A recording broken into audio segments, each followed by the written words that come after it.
여러분 안녕하십니까? 7월 16일 굿모닝 MBN 시작합니다. 네, 먼저 오늘의 주요 뉴스입니다.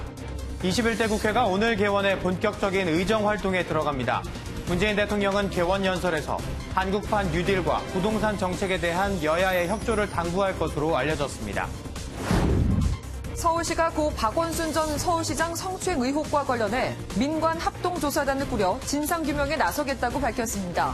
하지만 강제조사가 불가능해 한계가 뚜렷한 데다 각종 의혹을 객관적으로 밝히기도 쉽지 않다는 지적이 나왔습니다. 직권남용과 공직선거법 위반 등의 혐의로 재판에 넘겨진 이재명 경기지사의 대법원 판결이 오늘 나옵니다. 선고 공판은 오후 2시 TV로 생중계되는데 결과가 이 지사의 정치 운명은 물론 차기 대선 구도에도 큰 영향을 줄 것으로 보입니다. 정부와 여당이 수도권 주택 공급을 확대하기 위해 서울 그린벨트 해제를 검토할 수 있다고 밝혔습니다. 서울시는 그린벨트를 해제하지는 않겠다는 기존 입장을 재확인했습니다. 폼페이오 미 국무장관이 미 대선 전 북미 정상회담 가능성을 묻는 말에 그러지 않을 것으로 본다고 답했습니다. 트럼프 대통령은 실질적인 진전이 가능해야만 정상회담을 원한다고 강조했습니다. 네, 문재인 대통령이 오늘 21대 국회 개원식에서 연설을 합니다. 지난해 10월 시정 연설 이후 9개월 만에 국회를 찾는 건데요. 일자리 창출을 위한 한국판 뉴딜 그리고 부동산 문제에 대한 여야의 협조를 당부할 예정입니다. 국회 협조가 중요하다고 판단돼 예정됐던 그린 뉴딜 현장 방문 일정도 연기하고 참석하는 겁니다. 첫 소식 황재헌 기자입니다. 문재인 대통령이 오늘 오후 2시 국회 개원식에서 개원 연설을 합니다. 1987년 개헌 이후 현직 대통령의 9번째 개원 연설입니다. 강민석 청와대 대변인은 국회 임기 시작 48일 만에 역대 가장 늦게 지각 개원을 하게 돼 문 대통령의 발걸음이 가벼울 수만은 없다고 설명했습니다. 문 대통령은 총 30분 동안의 연설을 통해 코로나19 극복을 위한 정부 정책, 특히 그제 발표한 한국판 뉴딜 전략에 대한 국회 협조를 당부할 예정입니다. 출범 시한이 지난 고위공직자 범죄수사처의 조속한 출범과 정부의 부동산 정책에 대한 여야 정치권의 뒷받침도 촉구할 것으로 보입니다. 최근의 6.17 대책은 물론 곧 내놓을 정부의 추가 대책까지 포함하여 국회에서 신속히 입법으로 뒷받침해 주어야 실효를 거둘 수 있습니다. 청와대는 지난달 초 개원 연설을 준비했지만 법사위원장 등 국회 원 구성이 늦어지면서 지금까지 9차례나 연설문을 수정한 것으로 알려졌습니다. 남북 관계가 경색돼 있는 만큼 한반도 평화 관련 언급은 길지 않을 전망이지만 미 대선 전 북미 정상회담이 필요하다는 뜻은 재차 강조할 것으로 예상됩니다. MBN 뉴스 황재헌입니다. 폼페이오 미 국무장관이 오는 11월 미국 대선에 앞서 북미 정상회담이 열릴 가능성이 거의 없다고 말했습니다. 이 비핵화에 대한 북한의 진정성이 정상회담의 전제 조건이라며 이 보여주기식 회담이 없을 것이라고 못 박았습니다. 박통일 기자입니다. 트럼프 대통령은 북한이 진정한 진전을 이룰 가능성이 있다고 믿을 경우에만 정상회담에 관여하기를 원한다. 폼페이오 미 국무장관이 한 대담 행사에서 연내 3차 북미 정상회담 개최 가능성을 묻는 말에 내놓은 대답입니다.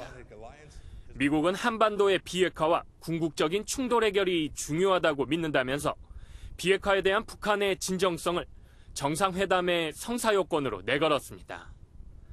폼페이오 장관의 이번 발언은 미 대선에 앞서 보여주기식 회담을 하지 않겠다는 의도를 담고 있습니다. 북한의 무리한 요구에 끌려다니지 않겠다는 미국의 의지와 함께 비핵화에 대한 북한의 태도 변화를 촉구한 겁니다. 앞서 지난 10일 올해 안에 북미 정상회담이 일어나지 않을 것이라는 김여정 북한 노동당 제1부부장의 담화에 대한 반응이기도 합니다. 미 언론들도 폼페이오 장관의 이번 발언이 북미 정상회담의 가능성을 깎아내렸다고 평가했습니다. 다만 폼페이오 장관은 올바른 결과에 이를 수 있도록 북한이 대화에 관여하기를 고대한다며 대화 재개에 대한 의지도 함께 나타냈습니다. MBN 뉴스 박통일입니다. 친형 강제 입원 의혹과 관련해 허위 사실을 유포한 혐의로 재판에 넘겨진 이재명 경기지사에 대한 대법원 선고가 오늘 내려집니다. 이 지사는 1심에선 무죄, 2심에선 벌금 300만 원의 당선 무효형이 내려졌는데 최종 결론이 어떻게 나올지 주목됩니다. 임성재 기자입니다. 친형 강제 입원 논란으로 재판에 넘겨진 이재명 경기지사. 오늘 이 지사의 지사직 유지 여부가 결정되는 대법원 선고가 내려집니다. 이 지사가 받는 혐의는 크게 두 가지입니다. 성남시장 재임 시절인 2012년 6월 보건소장, 정신과 전문의 등에게 친형을 정신병원에 강제 입원시키도록 지시했다는 직권남용 권리행사 방해 혐의와 2018년 지방선거를 앞두고 열린 TV토론회에서 친형을 강제 입원시키려고 한 적이 없다는 취지의 답변을 해 공직선거법상 허위사실을 공표한 혐의입니다. 1, 2심은 이 지사의 직권남용 혐의는 모두 무죄로 봤습니다. 하지만 허위사실 공표 혐의에 대해선 1심은 무죄로 판단했지만 2심은 유죄로 봐 당선 무효형인 벌금 300만 원을 선고했습니다. 공직선거법상 벌금 100만 원 이상의 형을 받으면 당선이 무효가 되고 5년간 피선거권이 박탈됩니다. 따라서 대법원이 원심을 그대로 확정하면 이 지사는 지사직을 상실하게 되지만 그 반대의 경우라면 일단 직을 유지할 수 있습니다. 대법원은 오후 2시에 열리는 이 지사의 대법원 선고를 TV와 유튜브로 생중계합니다. MBN 뉴스 임성재입니다. 오늘 대법원 판단은 이재명 경기지사의 정치 운명은 물론 차기 대선에도 큰 영향을 줄 것으로 보입니다. 당선 무효 확정된 내년 재보선이 미니 대선으로 판이 커지고 무죄나 유리한 취지의 파기환송 결정이 나오면 대권 행보에 날개를 달게 됩니다. 이어서 백길종 기자입니다. 코로나19 극복 과정에서 저돌적인 리더십을 보여주며 70%를 넘는 지지율을 얻고 있는 이재명 경기지사.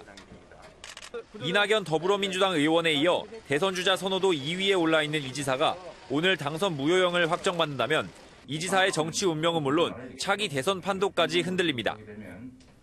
안희정 전 충남지사와 3선 서울시장인 박원순 전 시장이 대권 후보에서 이탈한 상황에서 이 지사마저 피선거권을 박탈당한다면 여권의 고민은 깊어집니다. 내년 4월 열릴 재보선도 단숨에 대선급으로 판이 커집니다. 서울시장과 부산시장에 이어 경기지사까지 선출하게 된다면 절반이 넘는 국민이 선거에 참여하게 되는데 결과에 따라 여당의 부담이 커질 수도 있습니다. 대법원이 이 지사의 손을 들어준다면 이 지사의 대선 가도는 한층 탄탄해집니다. 무죄나 유리한 취지의 파기환송 결정이 나오면 대선 주자로서 더욱 주목받고 도정도 탄력을 받을 것으로 보입니다. 악재가 쏟아지던 여권도 한숨을 돌리게 됩니다. MBN 뉴스 백길종입니다.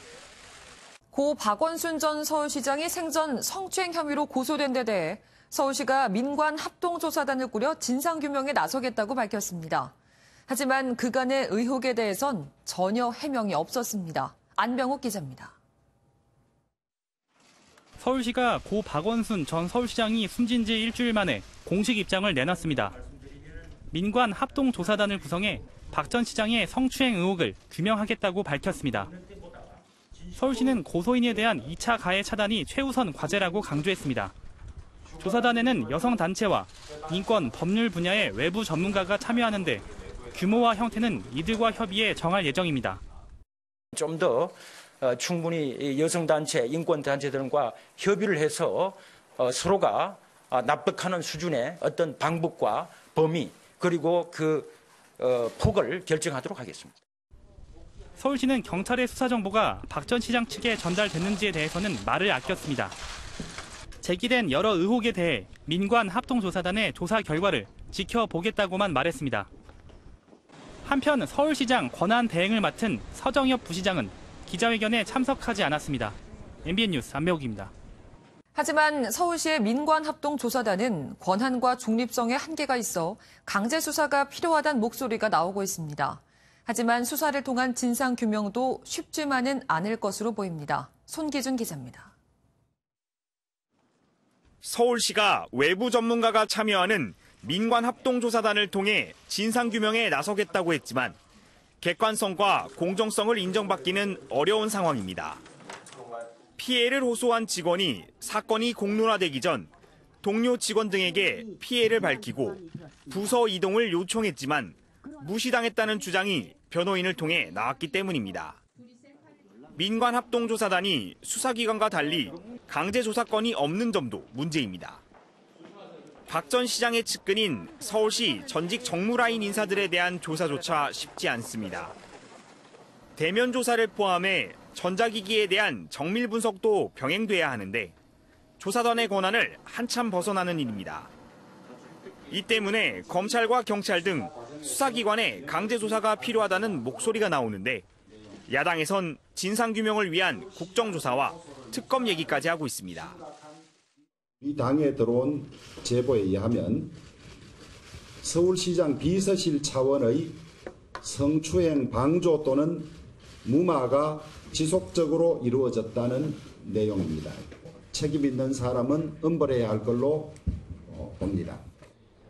하지만 이미 의혹의 당사자가 고인이 된 상태라 진상규명이 원활하게 이루어지기 어렵다는 말도 나오고 있습니다.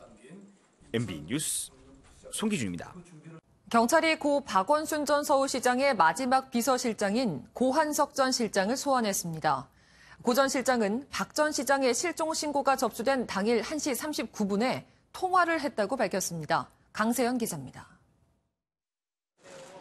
고 박원순 전 서울시장의 사망 여기를 수사하고 있는 경찰이 고한석 전 서울시 비서실장을 참고인 신분으로 소환했습니다. 취재진 앞에선 고 전 실장은 임순영 서울시 젠더특보가 고소 접수 전에 관련 내용을 박 전 시장에게 알렸는지 몰랐다고 밝혔습니다. 젠더특보가 보고한 사실 알고 있으셨나요? 아니요. 모르고 있으셨나요? 네. 박 전 시장과 실종 당일 오후까지 통화했다고도 말했습니다.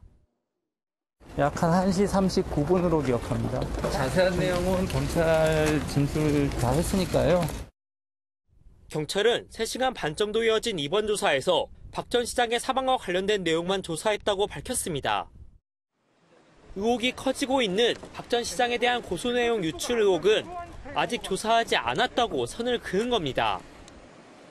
실제로 경찰은 박 전 시장의 사망 사건과 고소 여성에 대한 2차 가해 사건 등은 수사에 들어갔지만 유출 의혹은 아직까지 수사에 착수하지 않았습니다. 다만 수사 방침이 정해지지 않은 만큼 서울시가 발표한 민간합동조사단의 조사 내용을 제공할 가능성은 있습니다. 또 경찰이 직접적으로 유출 의혹을 수사하지 않더라도 다른 의혹을 수사하는 과정에서 경위가 드러날 수 있다는 관측도 나오고 있습니다. 경찰이 앞서 고발된 서울시 관계자들에 대한 강제추행 방조 혐의에 대한 수사에 들어가면 이 과정에서 유출 관련 내용이 자연스럽게 드러날 가능성이 있다는 겁니다. 한편 국가인권위원회도 박 전 시장 성추행 의혹과 관련된 진정에 대해 담당 조사관을 배정하는 등 조사를 시작했습니다. MBN 뉴스 강세현입니다. 수돗물에서 유충이 나왔다는 신고가 지난 9일 인천을 시작으로 부평과 강화도에서도 접수되고 있습니다.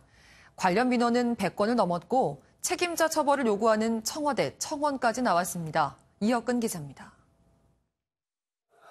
수도꼭지 필터 안에 작은 벌레가 움직입니다. 또 다른 집에서도 비슷한 벌레가 보입니다. 깔따구라고 불리는 곤충의 유충입니다. 지난 9일부터 인천 서구에서 시작된 수돗물 유충 신고는 100건을 넘었습니다. 인천 서구 외에도 강화군과 계양구, 부평구, 남동구 등에서도 수돗물 유충 신고가 들어오고 있습니다. 인천시는 정수장의 활성탄 여과시설에서 유충이 수돗물에 섞여 들어간 것으로 추정하고 있습니다. 민원이 발생하고 있는 한 왕길동, 당하동, 그 마전동 이런 지역에 대해서는 일단 급수를 정상적으로는 하고 있는데 음영은 자제토록 권고를 하고 있고. 붉은 수돗물 사태가 끝난 지 1년 만에 이번엔 벌레 수돗물 사고가 터지자 주민들의 불만은 고조되고 있습니다. 수돗물 사용이 금지되면서 학교에선 대체급식으로 빵과 우유를 제공하거나 생수로 음식을 조리하는 등 비상이 걸렸습니다. 청와대 국민청원 게시판엔 수돗물 사고의 책임자를 처벌해달라는 글이 올라왔고 현재 7,000명이 넘는 사람들이 동의했습니다. MBN 뉴스 이혁근입니다. 채널A 강요 미수 사건을 수사 중인 검찰이 이모 전 채널A 기자에 대해 강요 미수 혐의로 구속영장을 청구했습니다. 오는 24일 수사심의위원회 소집을 앞두고 일종의 승부수를 던진 것으로 보입니다. 신용식 기자입니다. 서울중앙지검은 신라젠 의혹 취재 과정에서 검찰과 공모한 의혹을 받고 있는 이모 전 채널A 기자에 대해 구속영장을 청구했습니다. 추미애 법무부 장관의 지휘권 발동으로 윤석열 검찰총장이 수사 지휘에서 손을 떼며 갈등이 일단락된 지 일주일 만입니다. 혐의는 한동훈 검사장과의 친분 등을 이용해 수감 중인 이철 전 밸류인베스트 코리아 대표에게 협박성 취재를 했다는 강요 미수입니다. 오는 24일 검찰 수사심의위원회를 앞두고 수사팀이 일종의 승부수를 던진 것으로 해석됩니다. 이전 기자 측은 검찰의 구속영장 청구에 강하게 반발했습니다.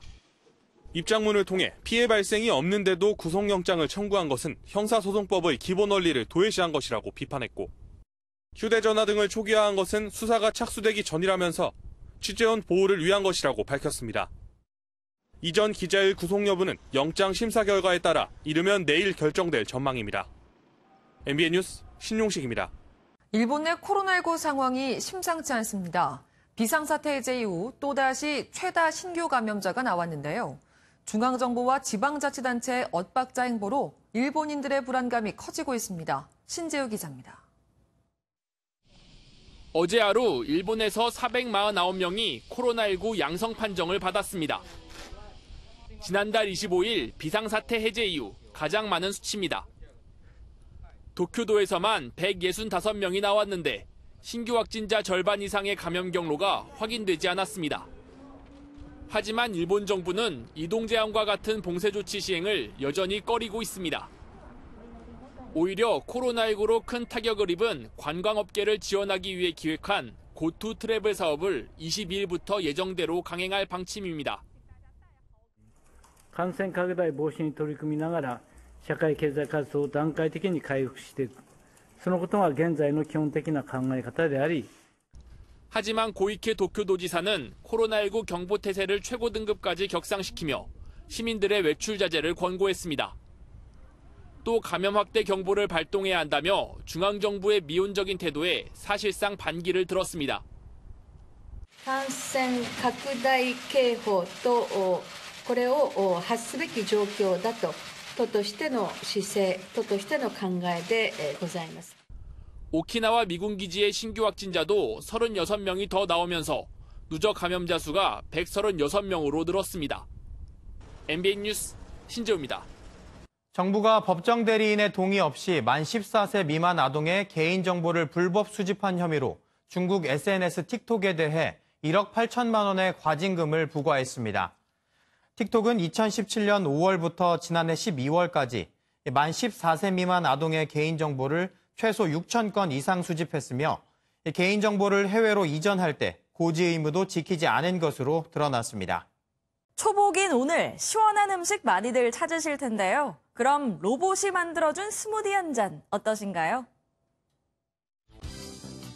요즘 미국에는 점원 없는 스무디 매장이 생겼다고 합니다. 그럼 가게는 누가 보냐고요? 이 로봇 하나만 있으면 문제 없습니다. 딸기나 망고 등 원하는 재료를 고르기만 하면 끝! 로봇이 믹서기에 재료를 올려 시원하게 갈아준 뒤 한 방울도 흘리지 않고 완벽하게 컵에 따라주는데요. 이외에도 햄버거나 피자를 만드는 로봇도 있다고 합니다. 코로나19로 비대면 방식이 주목받으면서 요리하는 로봇이 빠르게 발전하고 있다네요. 그런가 하면 코로나19로 외출도 자유롭지 않은 요즘 연세 지긋하신 이분들은 팝스타로 다시 태어났다고 하네요. 영국의 한 요양원에서는 요즘 아주 즐거운 프로젝트가 한창입니다. 요양원 식구들의 무기력함을 해소하기 위해 팝스타의 상징적인 앨범 재킷들을 그대로 패러디하고 있는 겁니다. 그리하여 마이클 잭슨, 엘비스 프레슬리에 이어 마돈나까지 전설적인 4인조로 그룹 퀸의 패러디에는 요양원 직원들까지 함께 했네요. 요양원 대표는 이분들이 자가격리 기간을 즐겁게 보냈으면 하는 바람에 패러디를 시작하게 됐다는데 덕분에 어르신들은 어느새 SNS 스타가 되셨다고 하네요. 이어서 앞날이 기대되는 또 다른 SNS 스타 소개해드립니다. 잠재력을 빨리 알아본 아빠 덕에 조기 교육 제대로 받은 꼬마입니다. 던지는 공마다 그대로 골망으로 빨려 들어갑니다. 요리조리 현란한 드리블도 일품인데요. 몸집만한 농구공을 자유자재로 다루는 중국의 이 꼬마는 이제 겨우 3살이라고 합니다. 지금보다 훨씬 어렸을 때부터 아빠가 농구하는 모습을 보고 따라했을 뿐이라는데요. 아이의 놀라운 농구 실력이 유명세를 타면서 벌써 40만 명이 넘는 SNS 팔로워도 생겼다고 하네요. 장차 중국을 대표하는, 아니 더 나아가 세계적인 농구 선수가 될 날이 벌써 그려지는 것 같죠. 오늘은 삼복더위의 시작인 초복인데요. 딱 초복에 맞춰서 다시 전국적으로 낮 기온이 오릅니다. 30도 안팎이 예상되는데요. 따라서 햇볕 아래서는 덥겠습니다. 서울과 청주의 낮 기온은 어제보다 살짝 오른 30도, 광주는 어제보다 7도가량 오른 29도가 되겠습니다. 따라서 어제는 비교적 선선했던 남부지방도 오늘은 덥겠습니다. 더운 오늘 몸에 좋은 보양식으로 건강식 챙기시기 바랍니다. 한편 오늘 오후부터 밤 사이에는 대기가 불안정해지면서 요란한 소나기 구름이 만들어지겠습니다. 예상되는 소나기의 양을 살펴보시면 경기 동부와 영서, 충북 북부, 경북 북부 내륙, 호남 내륙에서 적게는 5에서 많게는 60mm가량이 되겠습니다. 지역 간의 강수량의 차이가 클 것으로 보입니다. 시간당 30mm 이상씩 세차게 쏟아질 수 있는 만큼 주의가 필요하겠습니다. 위성 영상 살펴보겠습니다. 지금 전국이 대체로 맑은데요. 제주도에서는 산발적으로 빗방울이 떨어지는 곳이 있습니다. 또 내륙 곳곳에서는 안개가 끼어 있는데 이 안개는 기온이 오르면서 거치겠습니다. 오늘은 서해상에 위치한 고기압의 영향으로 가끔 구름 많은 날씨가 예상됩니다. 오후에는 내륙 곳곳에서 소나기가 갑작스레 쏟아질 수 있겠습니다. 가방에 작은 우산을 챙기셔야겠습니다. 오늘 아침 기온은 어제보다 높게 시작합니다. 서울 21도, 전주와 광주는 20도 선, 대구와 안동은 17도 선으로 시작을 하고 있습니다. 한낮에는 서울과 춘천 30도, 청주 30도, 대전과 전주, 광주, 대구 모두 29도까지 오르겠습니다. 오늘 수도권과 영서 지역을 중심으로 더 덥겠습니다. 자외선도 전국적으로 강하겠습니다.